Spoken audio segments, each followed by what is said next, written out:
আসসালামু আলাইকুম। ১৯৭১ সালের মুক্তিযোদ্ধারা এই বাংলাদেশে স্বাধীন করেছিলেন। আজ এই ৭১ সালের মুক্তিযোদ্ধাদের নাতিপুতির জন্য বাংলাদেশ অশান্ত।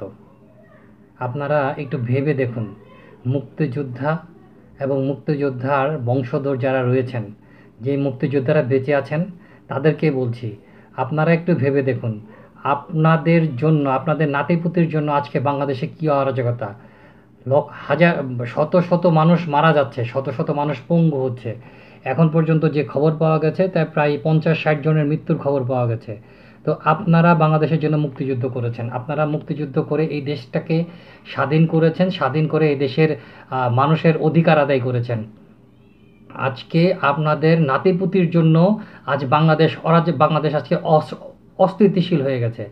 এখন আপনারা ভেবে দেখুন, আপনাদের দায়িত্ব কী? আপনারা কি রাস্তায় নামবেন না? আপনারা রাস্তায় নামুন। আপনি যারা সার্টিফিকেট মুক্তিযোদ্ধা, আপনি সার্টিফিকেটটা হাতে নিয়ে রাস্তায় নামুন। রাস্তায় নেমে হয় সার্টিফিকেট ছিঁড়ে ফেলুন, অথবা আপনি সার্টিফিকেট দেখিয়ে বলুন, আমি আজকে থেকে আমার নাতিপুতির চাকরি চাই না। আমার ছেলে পর্যন্ত দিয়েছো, আমি খুশি হয়েছি, আমার এখন ছেলেদেরও দরকার নেই। আজকে এই স্বাধীনতার ৫৩ বছর পর আমার নাতিপুতি ছেলেপেলেদের জন্য কোনো চাকরি বাকরির দরকার নেই। আমার কোটা দিয়ে আমার স্বাধীনতা যুদ্ধের অবদানের জন্য তাদের চাকরি বাকরি, এই অবদান দিয়ে তারা চাকরি বাকরি, তারা যদি যোগ্য হয়, তারা যোগ্যতা দিয়ে তারা চাকরি বাকরি পাবে। আমি জানি না বাংলাদেশে যে মুক্তিযোদ্ধারা আছেন তারা অবশ্যই বয়স ৭০-এর কাছাকাছি বা ৭০-এর চেয়ে বেশি। কিছু মুক্তিযোদ্ধাদের বয়স বলা হচ্ছে যে তখন আছে, যেহেতু মুক্তিযোদ্ধার সার্টিফিকেট নিয়ে অনেক ঝামেলা আছে।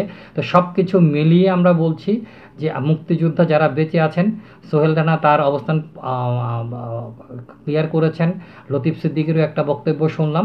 তো এইরকম আমি মনে করি যারা মুক্তিযোদ্ধা আছেন তারা আপনাদের সার্টিফিকেটটাকে দেখিয়ে আপনারা এই অরাজকতা বন্ধের জন্য সরকারের কাছে আবেদন করুন এবং কোটা থেকে আপনাদেরকে বের করে নিয়ে যান। ধন্যবাদ।